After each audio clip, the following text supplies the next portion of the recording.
Assalamualaikum warahmatullahi wabarakatuh. Kembali lagi di cerita horor. Pada episode kali ini, saya akan membawakan sebuah cerita tentang Separuh Nadi Vira, perang antara jin keturunan. Diangkat dari tweet yang dituliskan oleh @cerita_sisi_kanan. Untuk kalian yang mau membaca tweetnya, sudah ada di link deskripsi ya. Dan tanpa berbasa-basi lagi, langsung saja kita mulai ceritanya. Kisah ini adalah salah satu bentuk ketidakmampuan saya untuk melawan takdir. Atau bisa jadi adalah kurang dalamnya dan kurang kuatnya saya dalam menjalani praktisi ruqyah. Ya, banyak faktor lah yang memengaruhi, yang intinya saya masih kurang mampu. Kalau di cerita-cerita sebelumnya saya selalu memperlihatkan sisi kuat, maka di sini saya akan membuka semuanya. Bahwa ya saya ini manusia biasa yang juga memiliki batasan dan juga harus patuh atas kehendak Allah. Kisah ini berawal dari DM seseorang bernama Vira. Ini nama samaran ya teman-teman. Yang curhat masalah pacarnya ke saya. Walaupun saya sudah menyarankan Vira untuk menikah, tetapi rupanya banyak hal yang menghalangi mereka. Saya akan membahas semua aspek yang menghalangi pernikahan Vira dan sang pacar. Jadi, bukan hanya dari aspek metafisika saja, namun juga dari aspek zohir ataupun sesuatu yang nyata yang sebenarnya bisa kita ubah. Awal pacaran memang pacar Vira ini sebut saja Danar, sering memegang-megang Vira hingga pada bagian yang sebenarnya tidak pantas untuk dijelajahi. Namun, Vira tenang-tenang saja, karena memang janji si Danar adalah untuk menikahinya. Ini menurut saya sudah merupakan kesalahan pertama. Lalu Danar dan Vira ini sering sekali keluar untuk sekedar beli jajan, nonton, wisata, dan lain-lain, yang intinya tidak menghasilkan uang atau karya. Malah merupakan pemborosan dan juga kesia-siaan, dan ini menurut saya adalah kesalahan mereka yang kedua. Kalau mau menikah ya seharusnya komitmen untuk hemat dan menabung, bukannya malah melakukan serangkaian pemborosan seperti itu.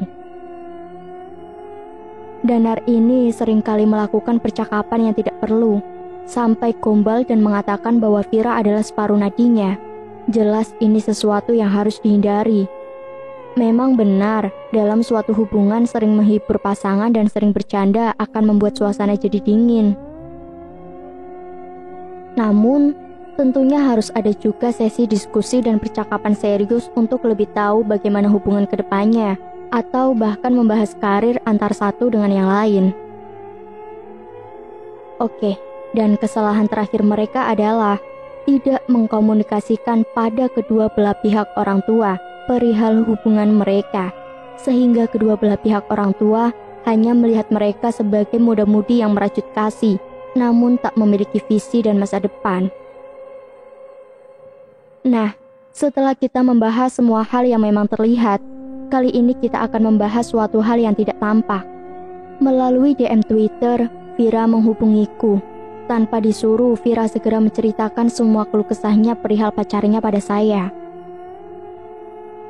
Mulai hal yang tampak sampai hal yang menurut sebagian orang tidak masuk akal. Mas, sebenarnya aku mau curhat. Kenapa ya? Kok akhir-akhir ini pacar aku selalu cuek sama aku? Kata Vira membuka percakapan di kolom DM Twitter. Aku pun segera menanggapi dan mengajak Vira untuk berdiskusi. Setelah diskusi masalah hal yang nyata, tiba-tiba omongan Vira mengarah pada hal gaib, yaitu gangguan yang dialami Vira ketika Vira dan Danar memutuskan untuk menikah. Kejadian bermula ketika Danar mengobrol bersama Vira soal pernikahan. Dan saat itu juga Danar mengajak Vira untuk menikah. Awalnya Vira senang sekali, namun pada malam harinya Vira merasakan sesuatu yang aneh. Vira merasakan kakinya diraba oleh sesuatu.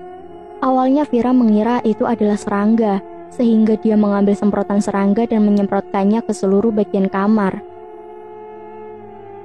Namun, setelah Vira kembali ke kamar lagi untuk tidur, ia masih merasakan sesuatu meraba-raba dirinya. Namun sentuhan-sentuhan dari demit atau jin tersebut masih berupa sentuhan lembut. Namun hal ini rupanya mengganggu Vira, sehingga Vira mengganti celananya menjadi celana kain panjang.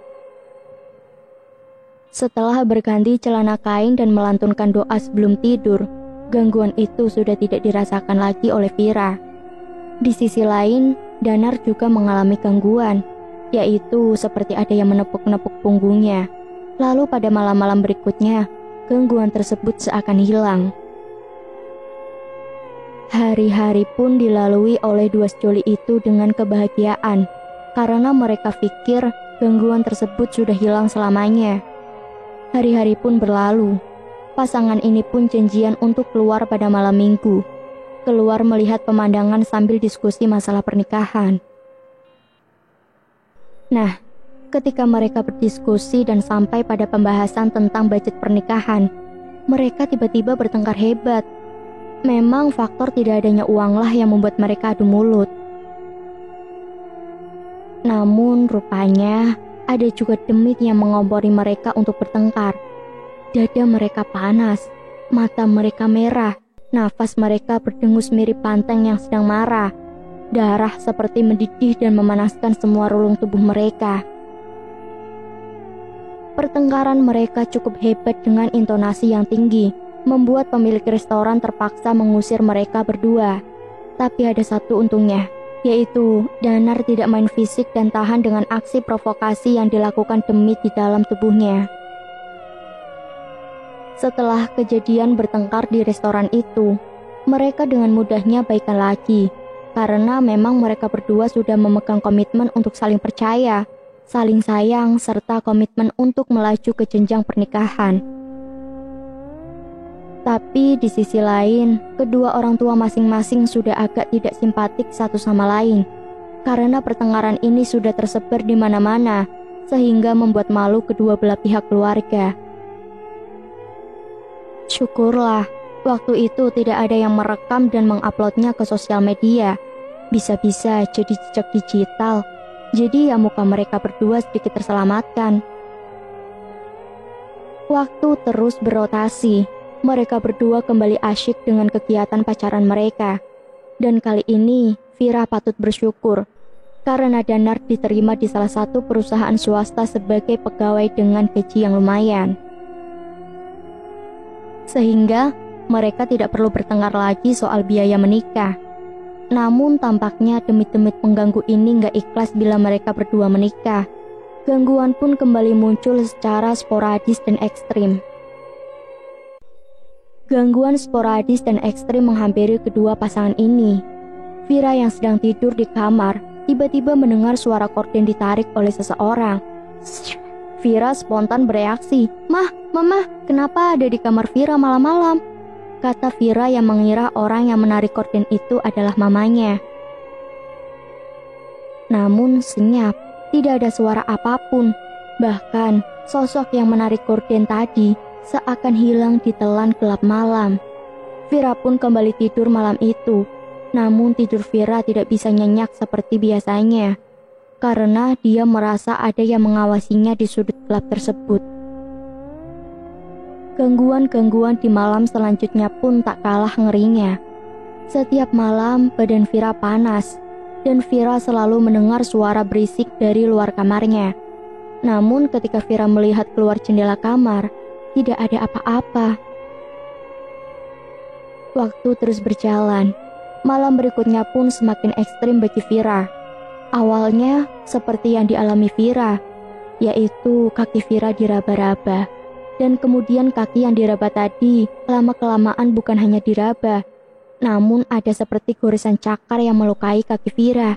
Aduh, aduh, teriak Vira pada suatu malam karena ia merasakan kakinya dicakar dengan sangat dalam oleh makhluk misterius. Orang tua Vira yang mendengar teriakan anaknya tersebut langsung menghampiri anaknya dan mengecek kondisinya. Setelah dicek, ternyata benar, di kaki Vira seperti ada bekas cakaran yang cukup dalam dan mustahil jika dilakukan oleh manusia. Sesegera mungkin Vira dibawa ke rumah sakit setelah pertolongan pertama di rumah. Pulang dari rumah sakit, luka Vira sudah agak mendingan. Orang tua Vira pun juga langsung berdiskusi. dan akhirnya memutuskan untuk membawa Vira ke salah satu ustadz ruqyah yang sudah terkenal, dan kalau saya sebutkan namanya pasti sudah ada yang kenal dengan beliau. Oke, karena beliau ini sangat handal, akhlaknya bagus, doanya juga kuat, bacaan Al-Qur'annya juga bagus, maka dengan mudah Vira dapat disembuhkan. Namun, beliau menyarankan agar Vira mendapat pendampingan dari beliau untuk memantau kondisinya. Serta Pak Ustadz juga meminta Vira dan keluarga untuk update kondisi Vira, karena Pak Ustadz merasa ada yang tidak beres dengan Vira. Orang tua Vira hanya mengiyakan, namun saran Pak Ustadz hanya dianggap angin lalu oleh mereka. Untuk hari-hari selanjutnya, memang Vira sudah tidak ada gangguan sama sekali. Di sisi lain, Danar rupanya juga mengalami gangguan. Kaki Danar selalu ngilu seperti habis bekerja atau olahraga berat. Padahal kerja Danar tidak berat, hanya duduk di kantor saja. Danar juga sering mimpi buruk. Setiap malam pun seperti ada yang menggoyang-goyangkan spring bed atau kasur milik Danar, sehingga Danar juga tak jarang susah tidur malam. Namun Danar memilih bungkam dan tidak menceritakan hal itu. Setelah itu, Danar berangkat sendiri ke salah satu kiai terkenal di daerahnya setelah melewati proses ruqyah yang singkat dan mudah. Pak Kiai mengingatkan Danar bahwa ada sesuatu yang menghalangi pernikahan mereka. Namun bukan sihir, melainkan murni gangguan makhluk gaib. Pak Kiai mengingatkan Danar untuk banyak-banyak istighfar dan mengurangi bermaksiat. Ya, memang baik dari Pak Ustadz dan Pak Kiai ini sangat tajam analisisnya, dan beliau-beliau ini tampak tidak kesusahan untuk menyembuhkan Vira maupun Danar, tidak seperti saya yang masih rendah ilmunya. Setelah terbebas dari gangguan-gangguan yang selama ini menimpa mereka, akhirnya kedua sejoli ini kembali bertemu, dan alhamdulillahnya Danar sudah mendapatkan kerja yang lebih baik. Dia sudah diterima di salah satu perusahaan swasta sebagai manajer produksi. Tapi, nampaknya demit pengganggu ini masih saja ada dan membisiki sesuatu pada Vira. Tiba-tiba saja Vira menginginkan banyak hal dan membuat mereka kembali bertengkar soal biaya yang akan dikeluarkan. Karena Vira sangat menginginkan pernikahan mewah dengan budget di atas 3 miliar, sedangkan Danar tidak punya uang segitu. Vira juga tiba-tiba menuntut untuk membeli rumah besar, mobil dengan harga di atas 1 M, dan sejumlah barang mewah lainnya. Danar pun tak habis pikir terhadap sikap Vira yang tiba-tiba menjadi sangat materialistis dan banyak menuntut.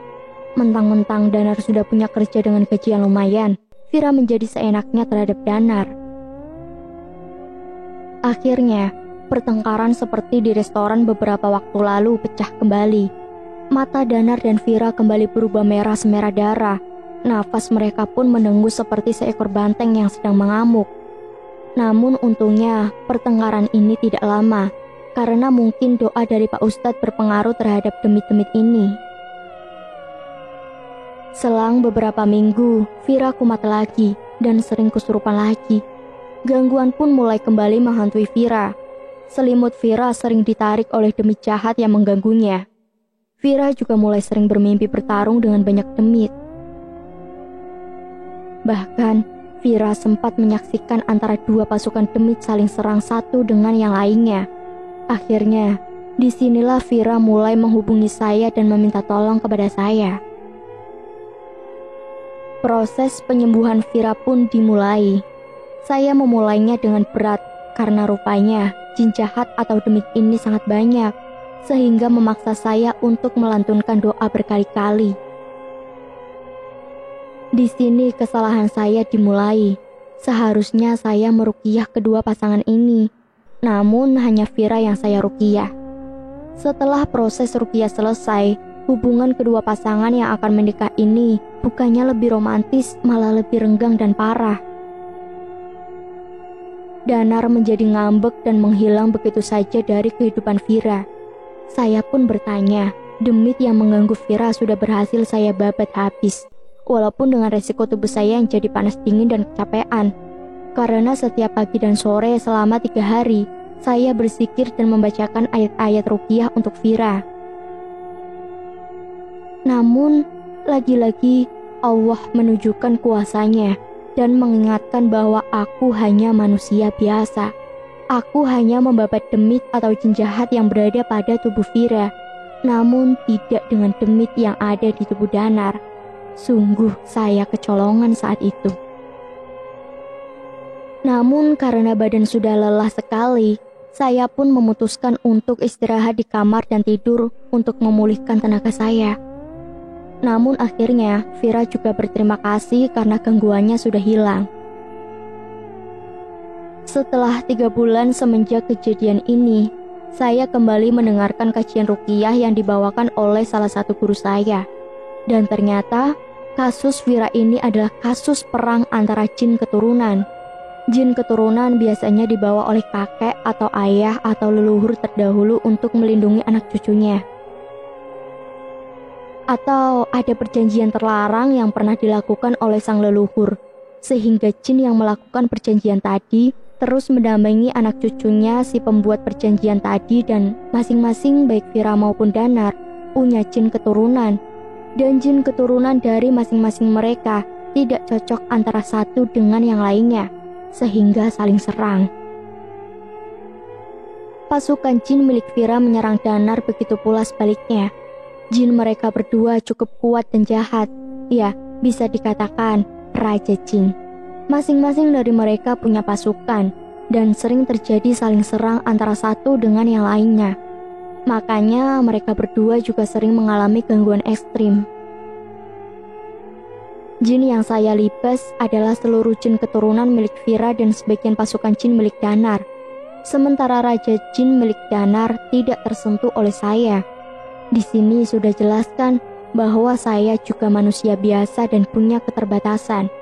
Karena hanya Allah lah pemilik segala kekuatan.